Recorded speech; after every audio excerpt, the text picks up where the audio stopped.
अभी देखना देखना जब तुम, अब देखो पहचान बता रहे हैं कि भगवान के सन्मुख हो, जब तुम प्रभु के सन्मुख होगे तो तुम देखना तुम्हारा उत्साह बढ़ेगा।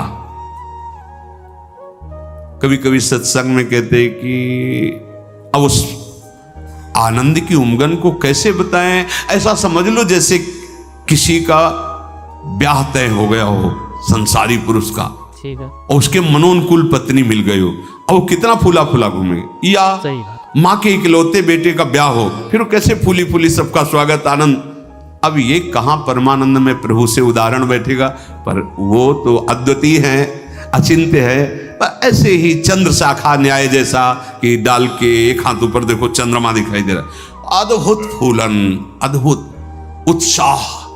जिस समय भगवत सन्मुख होगे ना, एक ऐसी उन्मत्तता, एक ऐसे आनंद की उमंगन, उसके लिए ललचाओ। जो तुम खोज रहे हो वो इधर नहीं है, वो इधर है। परमानंद, विज्ञानानंद, क्या क्या भगवान की उस आनंद को महापुरुषों ने सजा करके, बहुत सुख में, परमानंद में, निश्चित निश्चित। हम कई बार कहा है कि अगर इस ऐसा कुछ होता तो हम कह जरूर देते, भले हमारी कमी होती कि हमारी कमी के कारण, पर हम कह देते, पर सच्ची कहते हैं। ओ उसी आनंद का ये जितना ये आनंद का जो क्षेत्र माना गया शरीर है, भोग है, इसकी तो दशा ही देख रहे हो। आनंद का स्वरूप प्रभु में, ज्यों ज्यों तुम्हारा प्रभु सन्मुख होकर कदम बढ़ेगा तो तुम्हारे अंदर अद्भुत आनंद, अद्भुत उत्साह, अद्भुत उत्कंठा और एक दिव्य शक्ति, ये भी बात, एक दिव्य शक्ति तुम्हारे अंदर, दैवी संपदा बढ़ने लगेगी, एक अलौकिक शांति रहेगी, दुख सुख में एक समानता का भाव आ जाएगा।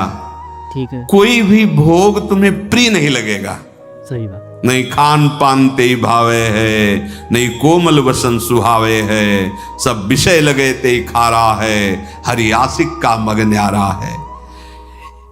संत जन देखते ही ऐसे लगेंगे जैसे स्नेह संबंधी जन मिलते हैं। अच्छा अच्छा, ऐसे संतों को देखते ही मन नाच पड़ेगा, आज तो हो भाग्य भगवत सन्मुख का, आज तो हो भाग्य, हमें साधु समागम मिला, हमें संत जन मिले। तुम्हारी विलक्षण एक स्थिति होगी, कोई भी द्वंद्व तुम्हें स्पर्श नहीं कर पाएगा। निराशा, चिंता, भय, विषाद, कामना, वासना, ये सब क्षीण होने लगेंगी, केवल भगवत सन्मुखता। जब तक तुम भगवान की तरफ पीठ किए हो और संसार भोगों की तरफ मुख किए हो, तो तुम कुछ भी कर लो, तुम्हें सुख शांति मिलने वाली नहीं। सही बात, जितना जितना तुम भोग संग्रह, धन वैभव एकत्रित करोगे, उतना ही अशांत और चिंतित और शोकित होते जाओगे। ये महापुरुषों की बात है, देख लो अपने हृदयों को। जितना तुम भोगों की तरफ बढ़ोगे, परिणाम में ये दोष तुम्हारे अंदर आएंगे। जैसे भगवत सन्मुखता, तो कैसे जाने भगवत सन्मुख है? तो बोले ज्यों ही तुम भगवत सन्मुख होगे तो तुम्हारा एक एक क्षण नवीन उत्साह, नवीन उत्कंठा, दिव्य शक्ति और दैवी संपदा, शांति, समता, वैराग्य, प्रेम और संतों को देखकर अपार सुख, ऐसा ये भगवत सन्मुखता का लक्षण। अब यहां बता रहे, चाहे जितना तुम धन वैभव भोग एकत्रित कर लो, भगवत विमुख हो, तुम्हें कभी सुख शांति नहीं मिल सकती। सही बात, भगवत विमुख का लक्षण क्या है? भय, विषाद, चिंता, राग, द्वेष, वैर, अशांति, द्रोह, दंभ, पाखंड, परिग्रह, हिंसा, कामना, वासना, ममता, दुर्गुण, दुर्विचार, भयानक दुख, ये भगवत विमुख के लक्षण है। सही बात है, जो भगवत सन्मुख होता है, एक भी उनके हृदय में नहीं होते। ये जांचो जांचो, अंदर जांचो।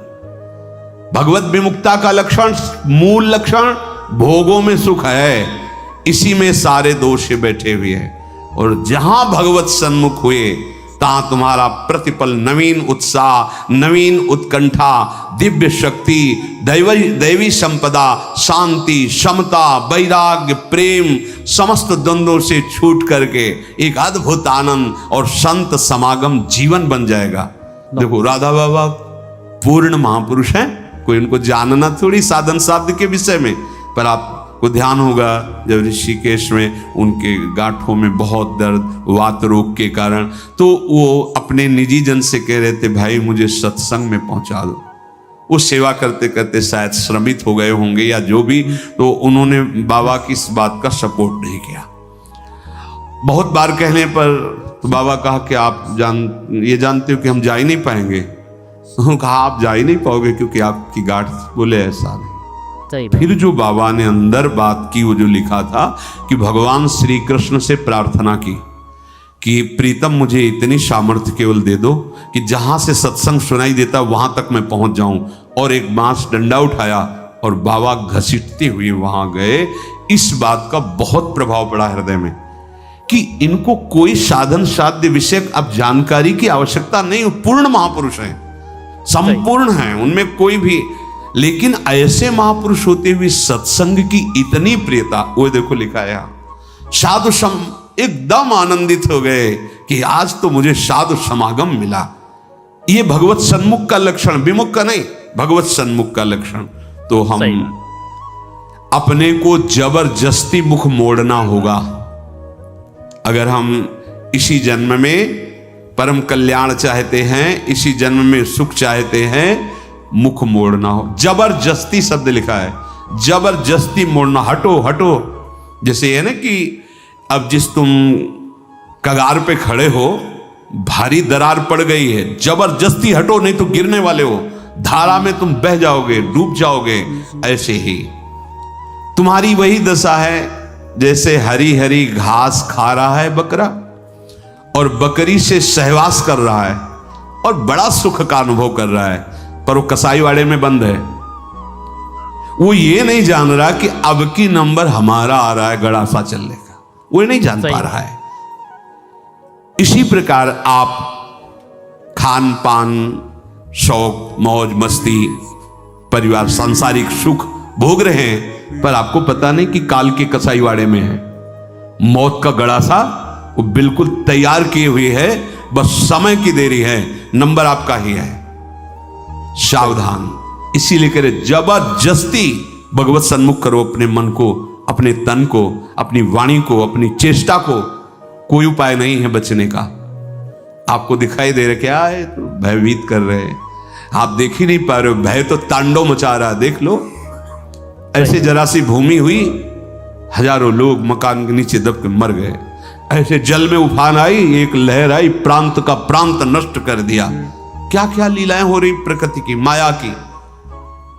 हमारा भी तो नंबर आएगा ना कोई तो आएगा, काल का रूप, कहीं ना कहीं कोई रोग, कोई घटना, कोई, और हम मस्त हैं जैसे बकरा हरी हरी घास खा रहा है, ऐसा ऐसा उसको लग रहा है हम बड़े सुखी, ये पता नहीं अगला नंबर हमारा है। तुमको बिना सूचना दिए, बिना राय के तुम्हारी मृत्यु तुम्हारा नाश कर देगी।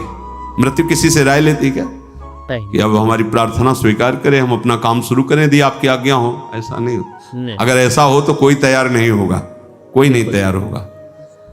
बिना आपको सूचना दिए, बिना आपकी राय के वो आपका नाश कर देगी मृत्यु। इसलिए वो सहसा आप पर आक्रमण करेगी, उसके पहले आप सावधान हो जाओ। अब वो कब करेगी कुछ पता नहीं है, इसलिए आपको अभी से, इसी सेकंड से सावधानी करनी है। क्या? एक एक वृत्ति को कृष्णाकार कर दो, प्रियालाल के चरणों में लगा दो। बुद्धिमान उपासक सावधान, तुम्हारी जन्म के साथ ही मृत्यु पैदा हो चुकी तुम्हारी। सही बात। कितने अनुभवी महापुरुष कह रहे सावधान, जब तुम्हारा जन्म हुआ था उसी समय तुम्हारी मृत्यु भी पैदा हो गई है। बस तुम्हारे साथ चल रही मृत्यु अवसर देख रही है, समय देख रही, जहां पूरा हुआ वो अपना काम कर देगी। इसलिए प्रतिक्षण तू मृत्यु की दृष्टि में है, शिकार बिल्कुल लक्ष्य पे है। मृत्यु का अंतिम स्पर्श तुम्हारा सर्वनाश कर देगा। शरीर, रुपया, पैसा, कामना, घर, मकान, पद, पदवी, सब यही पावर है। अतः तुम कुछ ऐसा करो जिससे मृत्यु शरीर पर प्रभाव पड़े, आप पर नहीं। आप कर्ता भोक्ता भाव में, इसलिए आप पर प्रभाव पड़ता है। वो क्या है? इस चक्र से सदा छूट जाने के लिए एकमात्र सब ग्रंथ, सब संतों, सब पंथ का निर्णय है सतत भगवत भजन, सतत भगवत चिंतन, प्रभु के आश्रित होकर प्रभु का भजन। एक छोटी सी वस्तु जब भाव में भरकर आप प्रभु को समर्पित करते हैं तो प्रभु से बहुत बड़ी मान लेते हैं।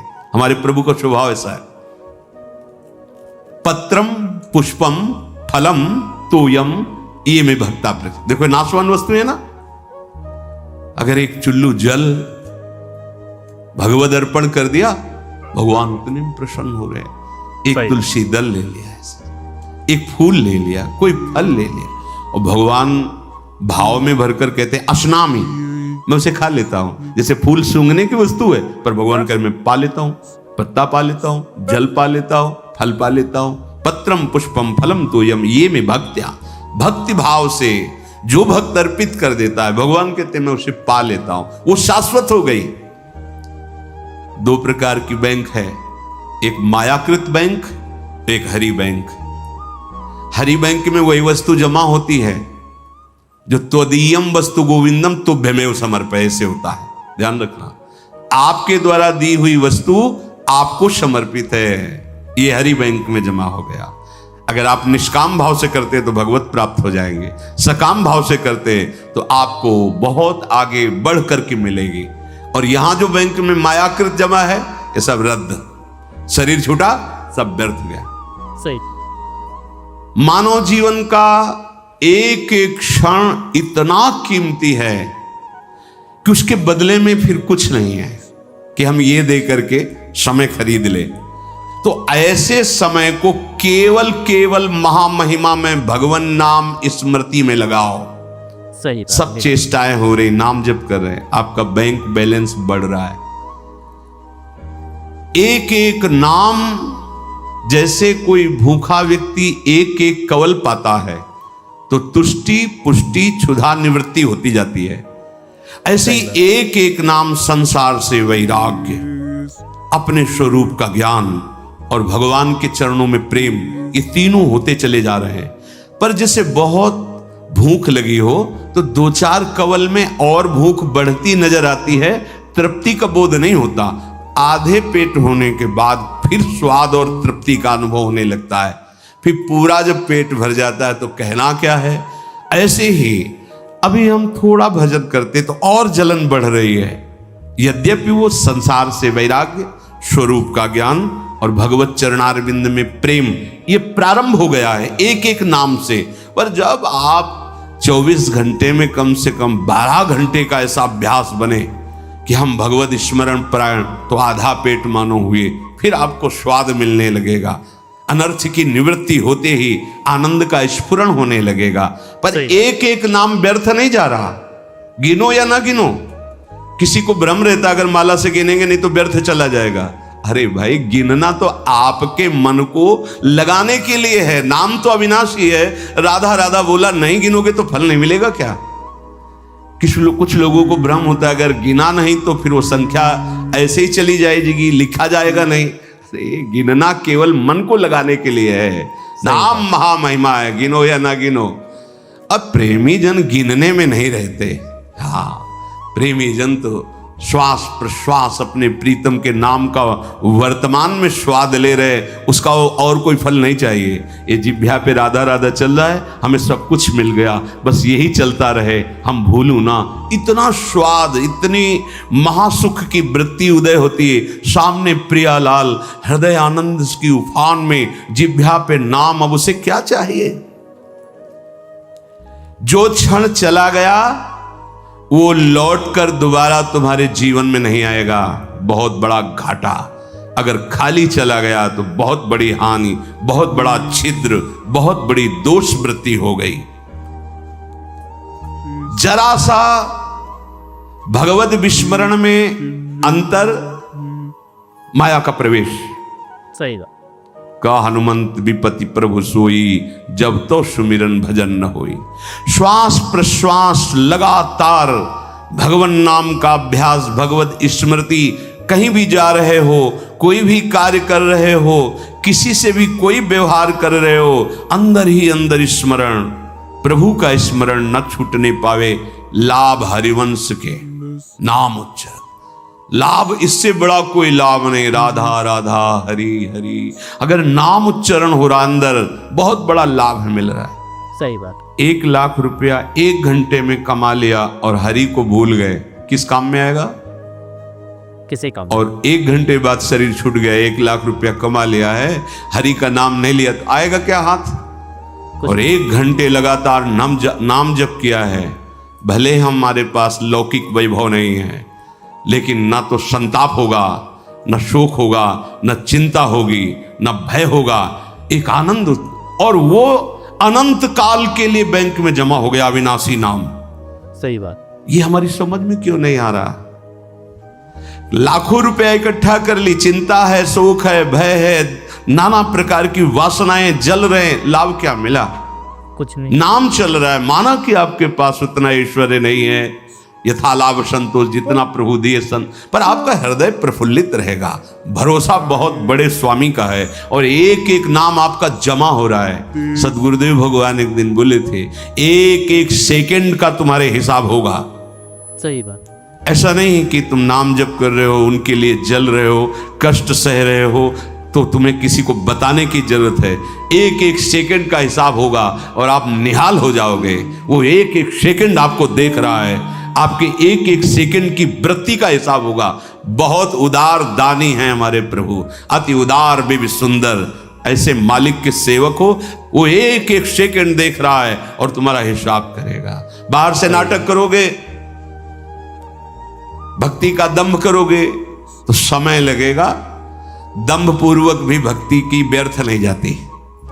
झूठा खेले साचा हो, एक दिन ऐसा झटका लगेगा माया का कि अपने आप सच्चाई पे खड़े हो जाओगे। वो बहुत खिलाड़ी है, उससे बड़ा कोई खिलाड़ी नहीं। करो करो दंभ, करो नाटक। अब वो अपना नाटक विस्तार करेगा और ऐसी जगह खड़ा करेगा जहां कोई नहीं, तब पुकारोगे हे हरि, तो बोलेगा आ जाओ, हम तो पहले ही बांह फैलाए बैठे थे, पहले ही तुम तो हमें केवल निमित्त बनाकर भोगों के लिए तुम चल रहे थे, लेकिन अब असलियत में पुकारा, आओ हम तुम्हारे स्वागत के लिए खड़े हैं। झूठा खेले, ये खेल ऐसा है, झूठा खेले साचा होए। अगर झूठ से भी कोई भक्ति करने लगे तो सच्चाई में भगवान उसे भक्त बना देते हैं। हाँ, जो कोई भक्ति करे कपट से, उसको भी अपनाऊं, साम दाम और दंड भेद से सीधे रास्ते लाऊं। साम दाम दंड भेद, सीधे रास्ते लाओ, नकली से बनाऊं असली। यही मेरे मन में छड़ी भगत मेरे मुकुट मणि, मैं हूं भक्तन को दास, भगत में आह। कितने कृपालु स्वामी है। एक राजा का सरोवर था बहुत बड़ा, तो उसमें वो अपने मन आह्लाद के लिए रंग बिरंगी मछलियां पाले हुए थे। कभी कभी कोई मछुआरा, तो उन्होंने आदेश कर दिया इस सरोवर से जो मछली पकड़ेगा उसे मृत्यु दंड दिया जाएगा।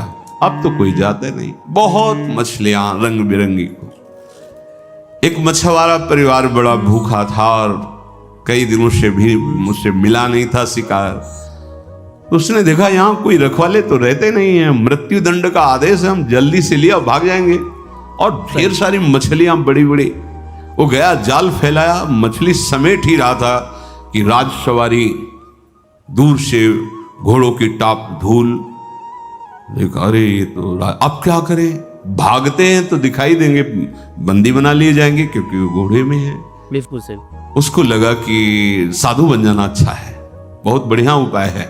फौरन कपड़ा सा उतारे और रजली पूरे शरीर में पोतली, और वो तो साधु को बैठ गए, जाल उसी जल में छोड़ दिया, ऐसे छुपा दिया, शांत से बैठे। वो राजा निकल रहे थे तो देखा सरोवर पर कोई परमहंस बैठे हैं, बोले हो भाग्य। दूर ही अपने सब राजशोभा को रोक दिया, सैनिकों को रोक दिया, नंगे पैर पाग उतार करके आए, साष्टांग दंडवत की, धीरे से हल्की आंख खोल के। वो तो भयभीत है कि मृत्यु दंड मिलता, रत्न आदि सामने रखकर, पर वो आंख खोला नहीं तो उसने समझा महाराज ध्यान में है, विक्षेप नहीं पहुंचाना चाहिए, चुपचाप चला गया। जब घोड़ों की टाप दूर ऐसे जाते हुए वो चले गए तो आंख खुला तो देखा रत्नादि हीरे आदि।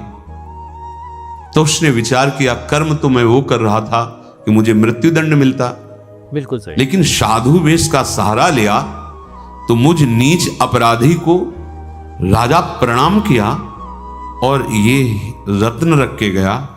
ये जब मैं नकली भाव रखा तो ऐसा हुआ, यदि मैं असली में साधु बन जाऊं तो क्या होगा। अब मैं ना अपने घर जाऊंगा, ना आज के बाद कभी मछली मारूंगा, अब मैं सच्चा साधु बनूंगा। बना दिया। जो कोई भक्ति करे कपट से उसको भी अपनाओ, पर काहे को समय बर्बाद करोगे। आपको भगवान ने सत्संग दिया है तो आप सच्चे मार्ग के पथिक बनो।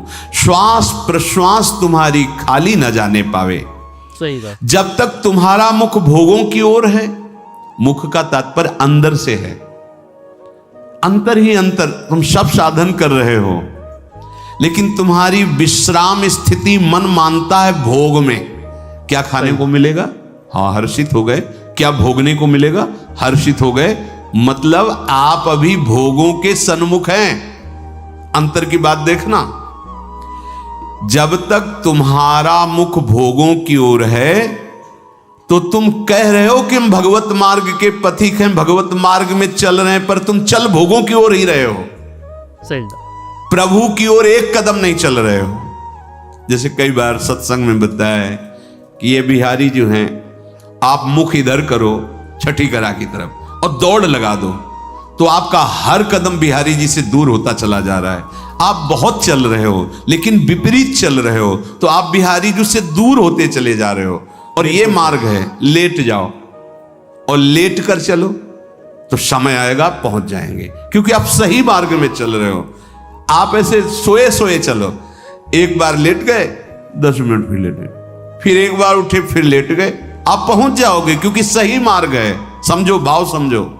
यदि आप भगवत सन्मुख हैं तो आपकी चाल धीमी होगी तो भगवान मिल जाएंगे। आप भगवत विमुख हैं, भोगों के सन्मुख हैं तो दौड़ लगा लो। हर कदम आपका प्रभु से दूर होता चला जाएगा, आपको दूर करता चला जाएगा। यही भेद उपासक नहीं समझ पाता और पूरा जीवन लगा देता है। बहुत ध्यान देने का विषय कि आप समझते हैं परमार्थ के पथिक अपने को और चाल है भोगों की तरफ, तो हर कदम आपको प्रभु से दूर करता गया। और आप कर रहे 50 वर्ष से मैं चल रहा हूं लेकिन मंजिल नहीं मिली, क्योंकि मंजिल की तरफ आपका मुख ही नहीं था। आपका मुख था मंजिल के विपरीत। जो प्रतिकूल से वर्जनम स्थिति होनी चाहिए वहां अपने अनुकूलता देखी और चल पड़े भोगों की तरफ, तो फिर क्या होगा। आप यही को कहते हैं आकर कि 20 वर्ष से मैं साधन में हूं। क्या साधन में हो? बहुत दौड़ने वाले हो, बहुत दौड़ाक हो, लेकिन विपरीत दौड़ रहे तो फायदा क्या हुआ। सही बात। अरे धीमी भी चाल हो लेकिन अनुकूल चाल हो तो मंजिल पास है, दूर नहीं है। ये बहुत समझने की बात, बहुत समझने की बात। यही गलती हमसे होती है। महापुरुषों द्वारा स्वादनीय शास्त्र जिसकी जय घोष करता है, ऐसे नाम का अपमान कर रहे हो। तुम्हारे कदम किधर हैं? किधर है कदम तुम्हारे? तुम्हारी चाल किधर है? पहले देखो ना। अरे सन्मुख होए जीव मोहि जमहि, जन्म कोट यज्ञ नाश होते। मेरे प्रभु कहते हैं करोड़ों जन्म के पाप उसी क्षण नष्ट कर देता हूं जब सन्मुख होते। सन्मुखता का मतलब समझो। अंदर ही अंदर भोगों को विश्राम मान रहे हो, भोगों को सुख मान रहे हो, मान प्रतिष्ठा को जीवन का लाभ मान रहे हो, तो आपके सम्मुख कौन है? प्रभु हैं या मान प्रतिष्ठा है या भोग है या संसार है? क्या वेश रख लेना प्रभु की सन्मुखता होती है? क्या उद्देश्य क्या है तुम्हारा? उद्देश्य सन्मुखता होती है। उद्देश्य बहुत बार कहा है, उद्देश्य को आप ठीक कर लीजिए।